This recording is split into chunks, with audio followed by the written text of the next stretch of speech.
Hello, hello. So I was just checking the news, and man, we got some pretty good updates, some pretty damn good updates.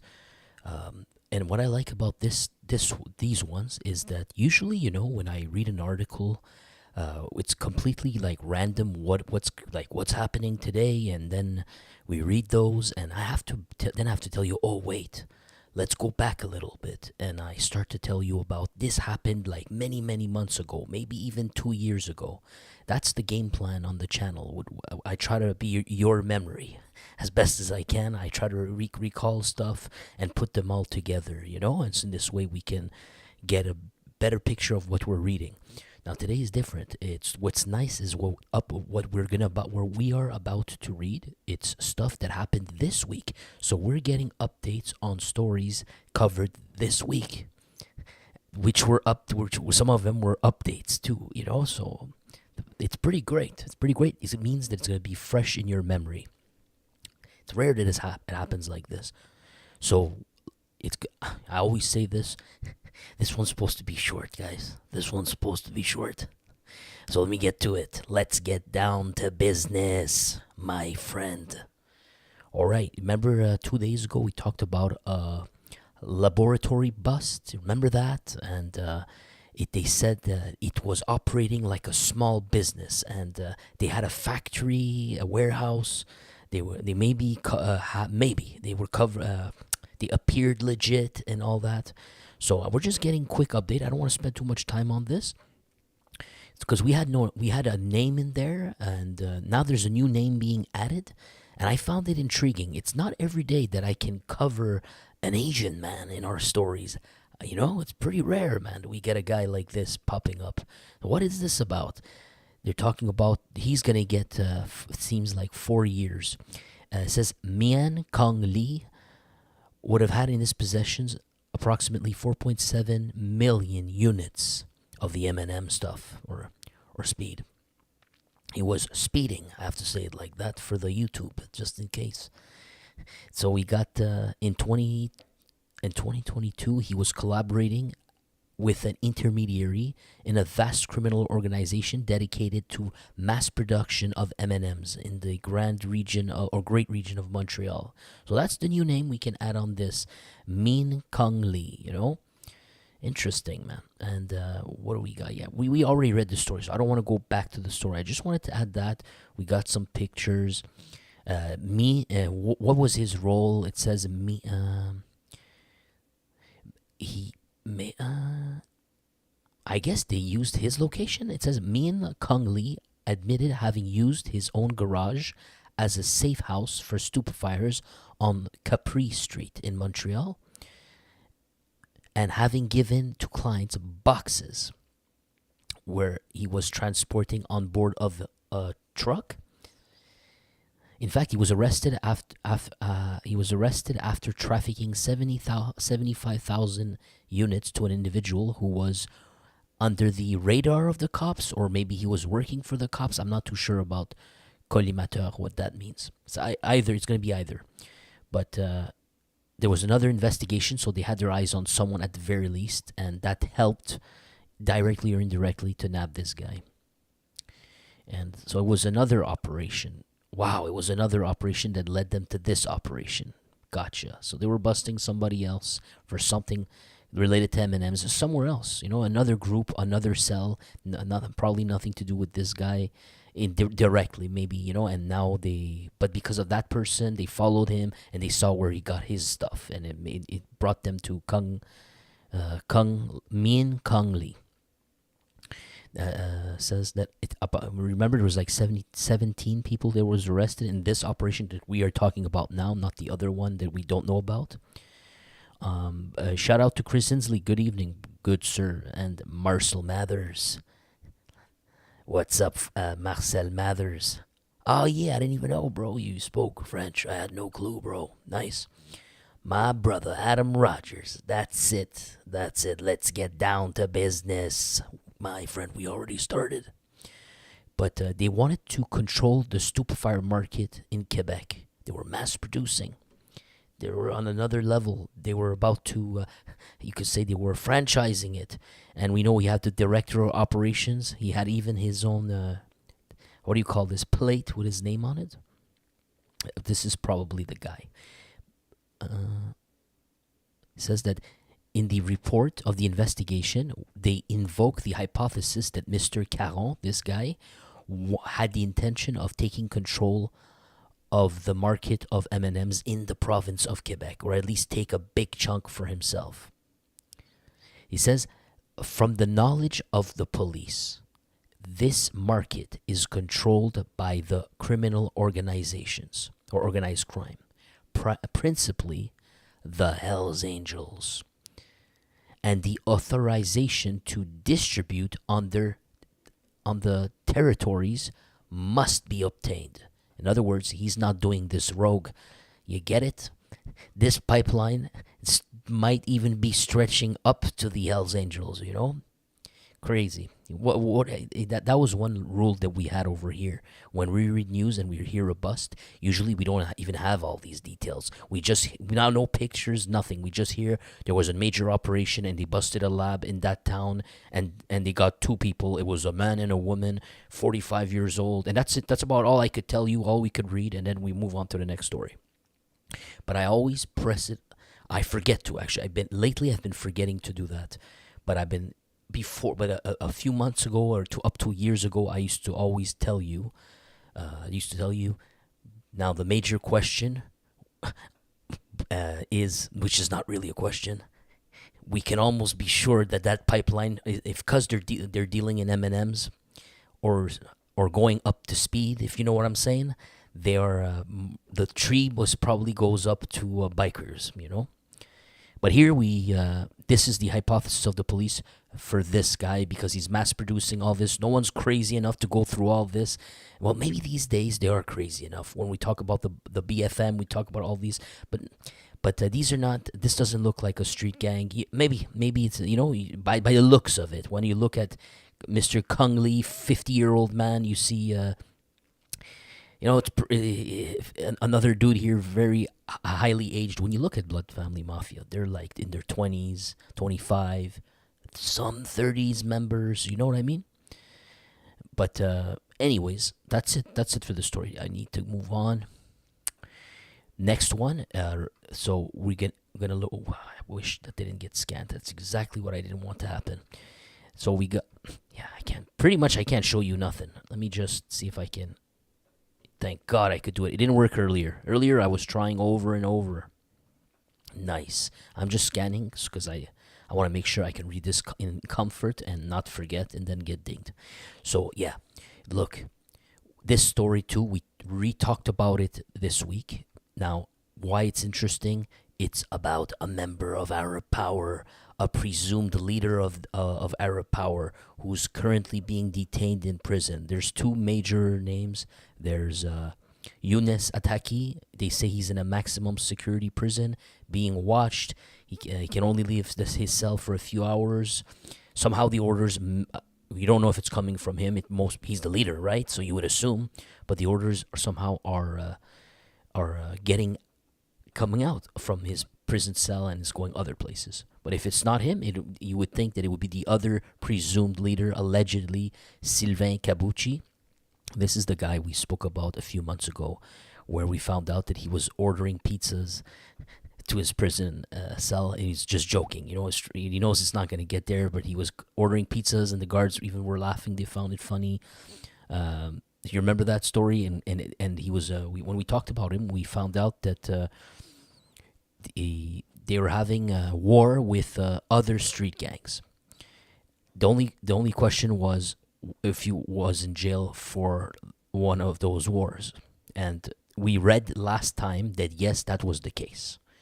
If maybe we read it before, I couldn't remember, but last time we did read that it was because he's in prison right now because he offed somebody, and he offed Nichel Lapé, I think in 2021. Nichel Lapé, so we're not going to read all this since we already have the facts just 2 days ago. My memory's good enough. There's a bar here, that's Nichel. There's a bar, we had a picture here, called Crazy Moon. And I read this article before I spoke to you. I was scanning it. I remember seeing they said that on that day, this is Sylvain right here, and he has his friend right here. They were following him in a BMW. They were in a BMW and following him. But of course, they didn't think about turning off their cell phones, and their cell phones were pinging towers. So last time we talked, we found that out. We found out that that's how they got the court. The case against them is being built, and it's like you cannot refute it. So they were going to court. The question is Sylvain effed? Is he effed for real? And it came out today that he's found guilty on all charges. It's over for him. They got him good. That's basically, they're going to throw the book at him. In Canada, it probably means almost nothing. So he's going to come out and do it again. You don't have to worry about that. It's just going to be, he's going to be more entrenched, more deeper, and maybe even have nothing to lose. And, if you thought it was bad before when they were carrying out orders for these guys, what do you think's going to be like now? Well, they had nothing to lose. Now they can go all out, But let's see what we can learn from this. I cannot recall if they were adding something here. I thought I read something that they added. Yeah, they're just building the case here. We're going to skip that. They were seen on surveillance cameras. Yeah, this is the part that I found interesting for me. Okay? Look at this part. Now, it sucks because something else, I'm just going to read it, and then I'll tell you. Beydoun, him, and Kabuchi were seen on surveillance cameras. We saw them many hours later on short videos posted on Snapchats, opening a bottle of champagne. In other words, this might just seem completely innocent.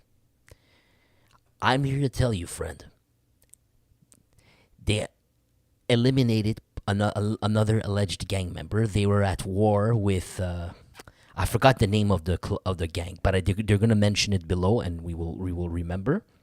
Those are the gangs that remember I told you there was these blue gangs that were fighting with a red gang from Laval. It was called Flamehead Boys. But in the mix, there was also the Atnaona clan, whichever side they are, I can't recall. But then you had Arab Power in the mix too, and you don't know. And then we found out that the other guy I used to make jokes. It's the only way I can remember him. I call him Psycho Bob. As you remember I say imagine him with a clown nose on his face. And that guy, I think he's on the run, right? They didn't catch him. Yes, Dylan Dennis. Yes, that's it, Dylan Dennis. He's on the run, I believe, and he's wanted for an offing as well. And he's part of one of these alleged plots. There has been a back and forth. They killed a rapper. Forgot his name too. He's not just a rapper, but there was a rapper last year we covered that got off. I talked to you about the other incident in downtown. Where they say a downtown project gang member or whatever got offed in a shisha bar place that I actually known like decades ago. I used to go there. It has nothing to do with gangs. You just go there and eat food and puff on some great shisha I used to do that back then at that location. So I knew the location. That's how I remember that story.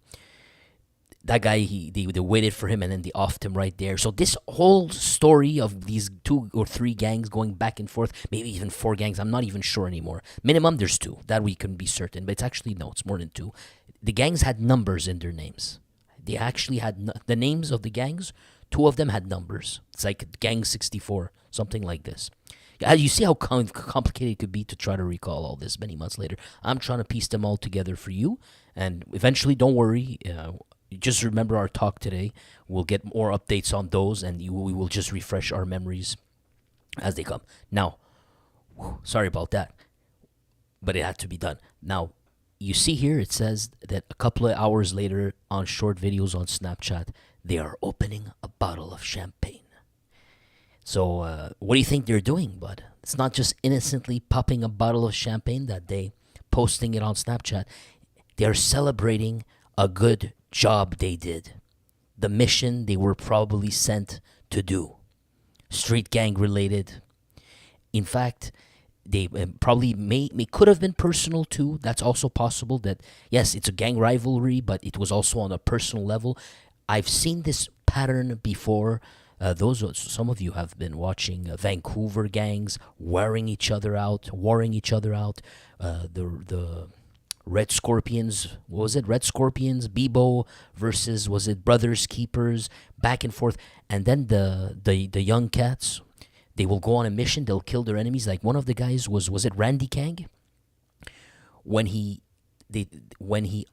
got revenge for the attempted offing on himself and his brother. I think his brother may have even died, unfortunately. He then set up a revenge or something like this. The story's far in my head. He killed the leader of the Brothers Keepers, and then maybe that same evening, that night, he's posting himself in a club, and you could see them like screaming with the crowd, enjoying himself, and guess popping a bottle of champagne, posting it online for the enemies to see. It's not an isolated trend. This is what's happening with the young generation of gangsters. This is going to be any intelligent prosecutor, and I think this is why it's even being mentioned here. Any intelligent prosecutor worth his salt is going to be using that against you when you pop a bottle of champagne and you're screaming in relief that something great happened. It's pretty obvious, and you post that on Snapchat the night after you committed an offing, and they have you on cameras in the surroundings. They have your cell phones pinged. You're effed. I just found that very interesting. How this generation they can't help themselves. A lot of them do this. So now this article mentioned that they're celebrating. Does this article say anything like that? I'm just telling you, I've been watching this stuff for months, and some of you as well, and you're going to say, oh, that's true. I actually have seen that. But it's a trend with these young folks, They're proud of it, man. They're proud of offing someone. They need to post stuff on the internet, Why do you need to post stuff on the internet? This generation, you're growing because they're grown up. They've grown with the internet. Sometimes I cringe what I see online, man. All right, let me keep going. What else we got? They're actually arguing this in court. In fact, the defense retorted plea to the jury to avoid all speculation as to that theory. Yeah. They need to show the videos of Gary Kang celebrating after the hit too, and all the other guys doing the same thing. And you see, it's no coincidence. Let's see what we got. Okay, we're gonna skip the other parts. Yeah, this is good. We're gonna get some good summaries here. Let us note that Sylvain Kabuchi, him, alleged leader of Arab Power, one of them, allegedly. Let us note that Sylvain Kabuchi is considered by the cops as a head leader of the violent gang Arab Power, but these information were not admitted inside of the courtroom. But the troubles for these people, for him and him, even if they got sentenced today, they're guilty. The trouble with the court is not over, is what it's saying here. Let me just zoom in. Sorry. Kabuchi is accused with numerous other suspects of having plotted to commit offings of members of Downtown Project and their allies between June 2023 and August 2024. That's it. That's the summary we were looking for. It would have been the offings that happened during that period of Noel Garcia Frias. We've mentioned that name before. Christopher Jean Vilsain. That's the rapper I just told you about. Here he is. There you go. Kabuchi is also suspected of having harassed and intimidated the family of a correctional agent or officer while he was in detention. So that means he sent people to go to one of the officers' CO's home and go harass innocent people just to bug him. And that happened in June of 2024. As to Tarek or Beydoun, basically, he is waiting. He is waiting in court for another thing. Was basically a tool charge. He got caught carrying maybe a while ago for something else. All right, that's it. These are the updates. I found that pretty cool to read about. Now we go to.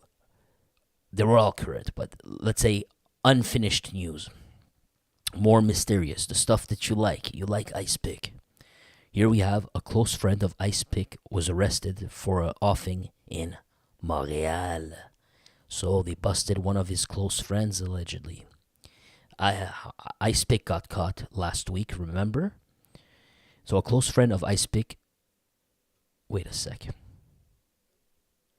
Okay, yeah. A close friend of Ice Pick would have offed somebody in the middle of the street. An ex-gang member from Montreal, a couple of days after his sentence, after the end of his sentence. So the guy finished his sentence in jail. He leaves. Now remember, Ice Pick Somel is not from Montreal. He's from Quebec City, in the area we coined the red zone. And here we have one of Pic Somel's close friends is a street gang. Let me just say. No, yeah, one of the Pic Somel's close allies, I guess, killed a Montreal street gang. That's intriguing, isn't it? That's intriguing. But it's his friend who did that. Is it part of business or just personal? Who knows? This stuff could lead us to so much more. Brian Moreau-Gignac, 26, and his accomplices, Dariush Kabirinaini, 22, and Samuel Cody Jourdain, 35, were respectively pinched, if you will, by the cops in Bécomo, Montreal, and Quebec. They will appear Friday in court. Okay, we're going to continue here. Yeah, for a homie. Now, the victim was, the alleged Montreal street gang member was Jean-David Ismay. He was offed by rounds on the night of the 2nd February in 2025, because he's saying this latest February. So it's got to be 2025. I wonder if we even read this. Maybe we did. We just didn't have a name. We just didn't have names or pictures and nothing, and it was just dry news that we covered in like a minute. Well, Jean-David Ismay was offed on the 2nd of February 2025 in NDG. Yes, that does ring a bell. I do remember there was an offing in NDG. Let's continue. The cops found the 55-year-old. Isn't this the guy who they said he's the cousin of another, or the uncle? This 55-year-old man, I remember reading, I'm pretty certain that's him. A few months ago, we talked about there was a street gang member, a 55-year-old man who was killed, and he was the uncle of another street gang member who was killed himself, maybe this year or last year. And we were asking, are they related? Now, the 55-year-old man, in the newspaper, they said ex-gang member. But it says uncle of the other dude that got killed. And I think the other dude that got killed, I forget his name, but he was a gang member, alleged gang member, killed inside of prison. He was actually assassinated inside of prison. And then months later, we got his uncle who got killed outside in the middle of the street. Now we find out who did it. We actually find out who did it. It's already solved. Interesting, huh? How we eventually we get some names. Everything comes back together, and your uncle, who's getting old, has a bad memory. But damn, sometimes his memory's not too bad, huh? He gets to pick stuff out and put them all together. So it's Jean-David Ismay was killed, all right, and by Ice Pick's friend. Related or not related, this is the Underworld, friend. There is no real coincidence like this. So that means that perhaps people from Montreal asked outsiders to come do the job. And we've seen BFM, when they need people in Quebec, in the red zone, they need someone off. We saw it numerous times where they would send someone to go to the victim's home, and once they they almost killed an innocent person. Remember? Well, not once, numerous times, but the last one. And you remember when they busted the people who did it? None of them were from that area. None. They were from far away, and they came to do the work of the BFM. Here you have a street gang member allegedly, or his uncle getting offed in Montreal, and you find out somebody from all the way in Quebec City is being accused of it. It's magically lining up to this picture here of, now we got evidence, possible evidence, that not only the BFM and Montreal street gangs are sharing projects with each other, calling each others to come do stuff. Now, we do know that BFM has links to street gangs in Montreal North, and probably the red variety. They are called BFM after all. The B stands for you know what. I can't say it here, as stupid as it sounds. But yes, they have a friendship. It seems like a close one with people from there. So none of this would surprise us here. It lines up perfect. Let's keep reading. So the guy who killed him, the Ice Pic's friend, is Brian Moreau Guignac. He had just finished his sentence of imprisonment, and immediately after that, he went on this mission. The following day of the homie, the accused did not present himself in court. So I guess he had a court case for death threats and intimidation of a person associated with the justice system. But yeah, he absconded. He didn't go.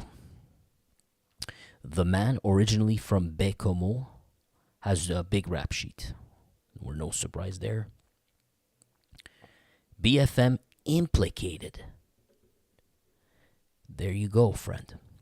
According to our information, Samuel Cody Jourdain. Wait, I had a Brian Moreau Guignac, so which one are we really talking about here?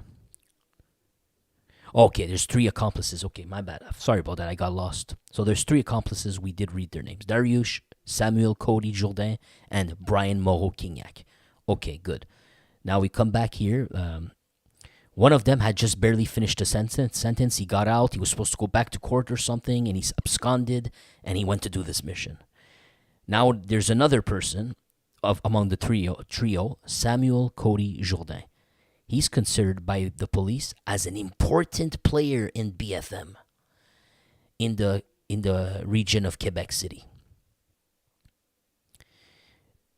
He is implicated in numerous crimes related to the tool, maybe dealing or getting caught with them. He has still not been accused or yet been accused, so they're building a case on him. And this is the Samuel Cody Jourdain right here, accused of the offing of Jean-David Ismay, the uncle. Remember? I hope I'm not wrong, and that was the story. But I wouldn't jump the gun. I'm pretty certain right now. Now, the 30-year-old was condemned in the past numerous times for crimes that are very violent, he says. What? Okay, he beat up his girlfriend with a flower pot, threatened to beat her up, basically, and to bury her in 2023. Yeah, okay, we're going to skip that. And then we have Dariush Kabirinayani. Him, he's waiting for his court case for a case of stealing a vehicle theft. And obstructing justice and possessing a tool. Okay. He was arrested in the region of Toronto in 2023 for having fled cops. So they wanted him, and they caught him in Ontario. Okay, links with gangs. The victim, Jean-David Ismay, was in relationship until that day of his death with he was still maintaining relationships until the day of his death with a violent gang from northeast of Montreal. I cannot recall which gang name that is. I wish they would mention it here. It would be so helpful. Ismay was assassinated a couple of weeks after his nephew. There you go. My memory's damn good, isn't it? Yes, I know. I forget all the time, Maybe this time you'll pardon me. So, because of this, man, I nailed this one. There you have it, guys. That's the guy with the uncle I was telling you about. That's the uncle and his nephew. And I think he was killed in prison. His nephew was Andrew Liberties, beaten to a pulp in prison of RDP in December. Yes, that's it. Liberties himself, the nephew, was associated to a Montreal street gang. I wish they would just give us the name. It would be so useful. Can't remember all of it, pal.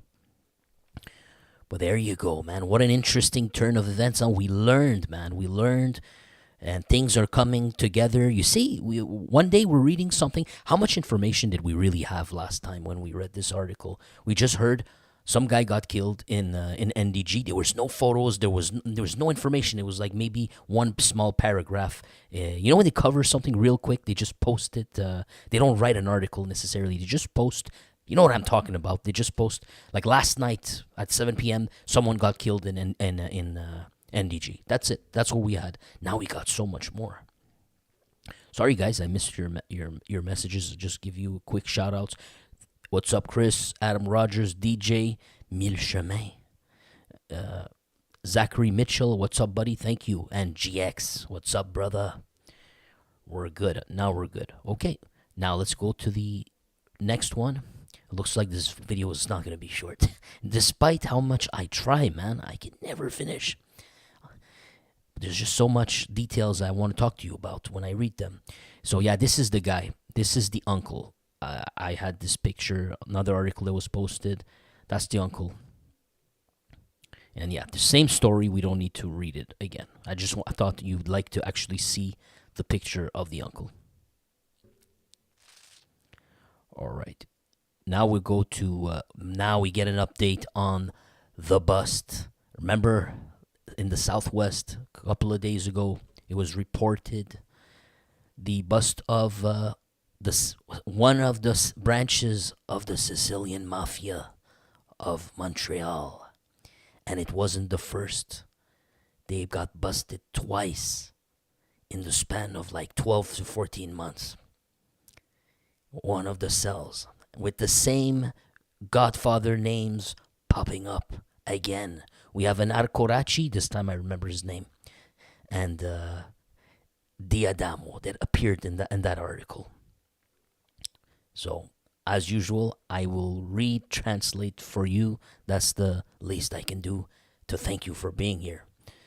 So, they're saying a distributor of stupefyers affiliated to the Mafia has lost a lot more than just peanuts after the investigators of the Montreal police have copied secretly his accounting sheet that he hid inside of a pot of peanuts.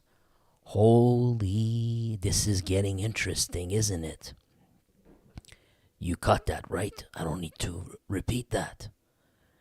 So this is Giuseppe Arcoraci, one of the guys. So they got his accounting sheet, and he I think he was a smart man. He had to write it somewhere, and he wrote it, and he hid it inside of a peanut bag or a peanut pot. Tried to stuff it in there. Now I wonder if the pot was empty or not. Man, I'm willing to lean on it was just a pot, and they opened it, and there was a piece of paper there. The pot was all empty. Or if he was a crafty fellow, it would have been full of peanuts. and there would be nothing to see at first glance, and maybe you would have escaped, man. I'm leaning on the former. Let's see what we got here. Again, I like to say this. Daniel Renault, who's writing this article, has a $250,000 bounty on his head. Maybe it's canceled by now. Let's keep going. What one must know. Yeah, we already know this. I just repeated everything. They got, okay, $2 million of cash plus 30 kilos of cane that they got on that bust. Look at it, but you know what's interesting about this is the fact that they're mentioning that the police, this is key here, friend. The police had secretly put their hands on the accounting sheet hidden in the pot of peanuts. Secretly. They didn't just come and bust the door open at 5 a.m. there and get that piece of paper that morning. That's actually not what happened. They came earlier, they snuck in, and they got it in secret. That's pretty messed up. Think about that. What that means. That did they sneak in inside of his own home? Or is it in his office? The office would be much easier. But just imagine the implication if they snuck in his house. To get that peanut bag. And they had to know it's there too. If you're sneaking in someone's house, I guess you might have enough time to go search everywhere. But man, what a gamble they took. And if you're rushing in someone's place while he's going on an errand and you're rushing in there, man, I don't know many people who are going to check the peanut bag. They're in a rush, you're stressed, you don't want to get caught. You're going to look at the obvious places, you'll look inside of the drawer, things like that, Now, the thing is, they did it. They found it. But we don't have any information. Let's see what they tell us. We're going to skip through the obvious. Sorry about that. We know this. So we know that his cell is working, they allegedly working under Pietro Diadamo. But Pietro will not be accused of any of this. They can't link him. These are all allegations.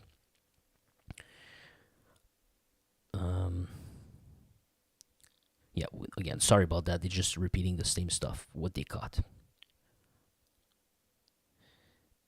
All right, here you go. During the investigation, the police had to use electronic devices or electronic listening devices. Let me zoom in for you. And also secretly following people. They also had to use infiltration agents, but they have also managed to successfully install secret cameras inside of the caches of these traffickers. All right, so I'm guessing it was not at home that he hid this accounting document. Or maybe so. Caches can mean many things, right? Maybe not. Let's see. So they installed secret cameras. And they observed the camera. They saw where he's going. That's how they found it. They saw him go put that piece of paper inside of that peanut. They didn't actually randomly search and find that peanut thing. They probably had him on camera. Now I'm speculating, but I'm leaning now more towards they saw him going back and forth and weirdly going inside of a peanut jar, and the paper was coming out, and they said, "Nah, let's go check that peanut pot. What's in there?" And look what they have, friend. And yeah, there was no peanuts around this book right here. It was just the book itself. So according to our documents deposed in court in the courthouse of Montreal, a major development happened in 2023 when the investigators obtained the authorization, my apologies, from a judge to penetrate secretly, no way, inside of the home of Nadia Freinetti, considered as the treasurer of the organization. If you want, the bookkeeper of the organization, Nadia Freinetti. So it's not his house, unless that's his wife. They went inside of her house and they installed bugs and cameras. Freaking crazy. Now, here we get to, it's not every day that you and me can stare at something like this.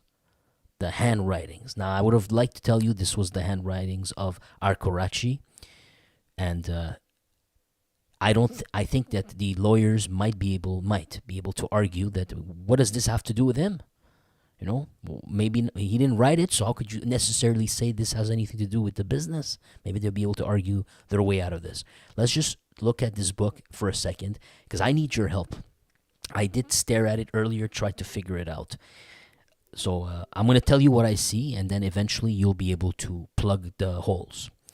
We have the dates here, and chronologically from October to November. We're good. We start with a 91,380 line here. And underneath, we have a 404,845. Now, this word here, I cannot read. If you can figure this word out for us, it would be great. Then there's a 34,000. So what he did is, or he or she did, is they took the 404, added the 34,000 there. They got 438,000. We're good so far? Then he puts a minus 1,050. Now, I cannot make the word, then there's a note for this 1,050 as to what it means. What we know so far is this is an expense. Something's extracted from the 438. It's the 1,050. Then we got, so it gives us 437,000, right? We're good so far. Everybody's following. Now he subtracts 318,000, and we're left with 119,000. And now he adds 30,000 back. We get to 149. And now he's subtracting a 3,000 here. Now I'm thinking this part here, it reads pay. P-A-Y. And which would be obvious with the minus right there. But then there's an extra note here. She wrote, okay, it. Is that what it says, people? Let me know in the comments if you guys notice anything or you can add to the discussion, to the analysis. So we were at 149K, we removed 3K, we're at 146 so far. And then they add 1,100 here. And he wrote Norm. I'm not sure what I'm reading here. Or Nassim, I'm not certain. Maybe it's Nassim. And we're up to 147K. Now we go to the next page here. I think this is the date, right? We're still on a date here. I think he's still putting dates on the left side. So we can ignore this. The writing's pretty bad. I don't know which month or date this is. It's hard to read. Here it says, no clue. Miam. If someone knows, let me know. But now we're at 143,500. Now, I don't know. Usually you write a book, you write it from left to right. If I'm not mistaken, you wrote this first. So this page should be following this, right? Unless the numbers are something totally different and it's a brand new subject. But the numbers down here don't match with the 143K. Then you add the 21.4. Let me just, it doesn't even seem to match. Just randomly, she wrote this down. Sorry, guys, I have no clue. Some of you might be able to figure it out. Because now we're at 42,000. There's a 2 hours, and I have a far or for here. 2 hours something. We're at 370K. And this part I cannot read whatsoever. And we have a card here, minus 60 card. So it looks like we're going to skip the rest. We're not going to get anything more. It's just getting way more confusing. We're just trying to find if the 147 here repeats itself here. So we can maybe grab an understanding if they're related. There's nothing there. So I'll leave it at that. What does this word say, friends, if you know? And then we have black and something here. All right, I'm going to leave it there. If anyone wants to add to the discussion here, if anyone can illuminate anything, that would be pretty cool. I just wanted to take the time to do that with you. Continuing, inside of the kitchen, just to double check here. So we're talking about Nadia Frenetti, and she's the bookkeeper for the organization, right? And this is what they got in the peanut pot. Inside of her kitchen, police found a pot of peanuts in which was hidden a notebook of accounting, a small notebook of 20 pages. invoking numerous transactions worth uh, hundreds of thousands of dollars. They then made copies before putting this document back in its place. This crucial proof allowed them to explore even more the ramifications of this network. Indeed, with these numbers, you could tell, you could have an idea how much cane. If this is anything to do with cane, you'll be able to see how much cane they're moving. You have the dates, so you'll be able to say in a month how much they're moving. Assuming this is the only book, you know what I mean, covering everything completely, you'd be able to know a lot. They were to analyze the inflows and outflows. Then they're saying, the police says it was really managed like a company at this point. Mr. Renault, the cop, congratulated. Yeah, we don't care. We're going to move on.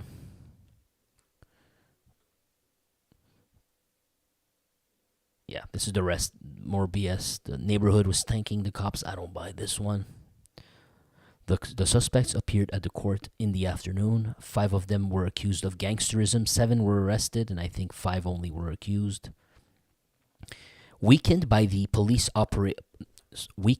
successive police operations, the internal conflict and betrayal of the hitman Frédéric Silva. Remember, Frédéric Silva was part of.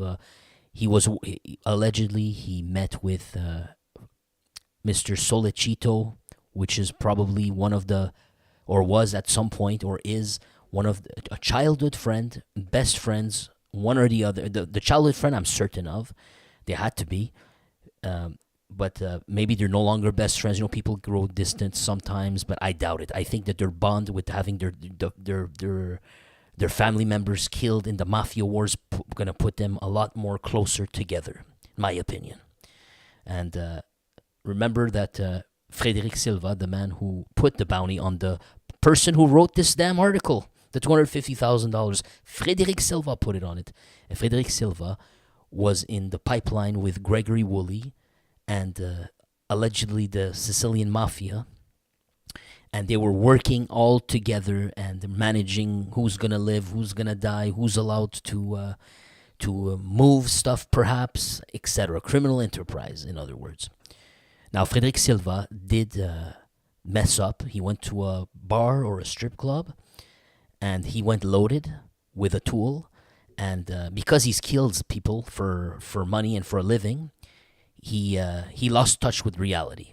And he could not tolerate any disrespect from a common peasant, commoner, basically. Any one of us. If you had stepped on his shoes and told him and not apologized, like he would have felt slighted. He could not swallow that. It was not gonna work. He couldn't sleep with himself, so he pulled the tool and he shot somebody there. And the rest is history. The cops were on his trail. They got what they needed. They went to his house, and eventually he after putting hits on everybody else, especially the writer of this article, and probably I imagine he got some people killed because they were snitches. But when it became his turn and he was under worries of being eliminated, at that point he flipped worse than everybody else, and he's gonna get paid like $3 million for it. And anyways, that Frédéric Silva, right? Let's just put this all together here. Weakened by the successive police operations, the internal conflict and betrayal of the hitman who became informant Frédéric Silva. Now, they're talking about the Mafia, the Italian Mafia, has still remained a powerful force in the criminal landscape of Montreal. Explained the officer there, the guy who's probably a spokesperson or commander of the SPVM. The group that is from the southwest, the La Salle neighborhood, was hit Wednesday, and the group was entertaining relationships and links with Hell's Angels and the Irish West End gang. Not surprising, the Irish West End gang, they are in the southwest. The southwest, there's a Point St. Charles, which the community from Ireland, I don't remember the dates, but maybe over 100 years ago, maybe less, I can't recall, don't crucify me, but it's a beautiful history. It's a sad one too. They arrived by boats, and I think there was disease. A lot of them did not make it, and there was a fraction of them, poor people who landed on boats in Montreal. They settled in Point St. Charles, which is a neighborhood in the southwest. The southwest is not a big place, but there's multiple neighborhoods. How could I say? There's multiple neighborhoods in the southwest that are like next to each other. They're like walking distance easily, and the Irish have settled there. And then from that place grew the Irish mob, the West End gang from Montreal. Until this day, you have some remnants of Irish there, but it's very different. It's not the same. Those Irish people, that was generations ago. Well, some of them remained there, and eventually but most of them, when you're third, fourth, fifth generation, you have accumulated some wealth. You were not rich, but like you got a little bit from your grandma. You invested in stock market, and you gave it to your son, your grandson. It grows to a bigger pie, right? So many of them no longer live there. Their descendants moved to other areas, like the West Island, for example, perhaps even Westmount. But they're gone. Like they're spread. They went away. But there's gonna probably be a few there. But traditionally, so you see, you have the southwest sector, the Italian mafia, and they're telling you here they're entertaining close ties with the Irish gangsters. And look, and they even mentioned this, exactly what I was telling you, that is still present in its historical base in the southwest of Montreal. In fact, Little Burgundy, before, I think, there's a good possibility Little Burgundy was, the Irish were all the way there before. And at a certain point, they moved out. They went more to, they concentrated in the, I think it's called Center Street or Wellington Street, but in Point St. Charles, basically. They eventually regrouped more over there. Now, Little Burgundy is going to be the black community that's been there for a very long time. You had the pianist Oliver Jones, or was it Oscar Peterson? There's two of them, two great musicians, well known, that came from that neighborhood. Southwest is not huge. It's not too small either, but there's multiple neighborhoods. There's a rich, fascinating history coming from there. Forger knows his stuff, man. All right, man, that's what I try to do, add value to you, friend. I'm not some guy talking about American Mafia and pretending I'm an expert over there and you're going to call me to go on television because I have a YouTube channel. I'm not that guy. I talk about what I know personally, my backyard, and try to share some extra insights for you. Hopefully you enjoy it. Thank you a bunch. Let me just read some of your comments, see if I can catch up. Sorry, guys, I didn't read it for a while. Let's see. I guess we have the criminal we deserve, people not standing up and own us-ish. Not sure what we're talking about. Sorry, guys. I should have read it earlier. 23 members of the BFM got arrested in Ottawa and Toronto yesterday. No way. Holy moly. That's huge, man. All linked to ID making from the last 2 weeks. Well, let's see if it pops up in our news feeds, because if you're telling me 23 members of the BFM got arrested in Ottawa, no wonder it didn't appear in Quebec news, because it happened in Ottawa, right? Maybe the journalists here haven't gotten all the information they need to start putting it out here. We'll see. Tuned into... Oh, yeah, this is the old messages. Oh, if there's not that many today. It's easier for me, I guess. Watching him at night eating ice cream in his boxers, playing with his peanuts. Yeah, it ended up being a lady. The lady that was controlling everything. So that means that they can come... You can have... Maybe she couldn't... She didn't put these numbers not knowing what they are, right? So I was going to give her the benefit of the doubt. And I said, how dare they go to one of his employees' homes who doesn't even know what she's really doing? She has children. She's just a person who's working for his company. And how they dare go bug her house and like basically put her under the fire. But then I remind myself these numbers were not magically written for selling coffee at La Trattoria. That's not what these numbers mean, man. She knows what these numbers means when she was printing that ink. Anyways, man, thanks a lot, guys, for being here. Thank you, DJ. Exactly, DJ, exactly. You want to help your Uncle Forger? And buy me a coffee right there in the link. Or just subscribe and become a member. I appreciate any support I can get. Or just come hang out in the chat. That's good. Come be with us and change the vibes and make this a merry place for me. I appreciate you. And shout out to everybody here. For this today, I'll do it in reverse. The Silent Bunch. You. Yeah, you, buddy. Like I say, and I always say, you're a wise guy. You're a wise girl. It's not about always what you say. Sometimes it's about how you say it, and sometimes it's when you know when not to say it. I appreciate you a bunch, pal.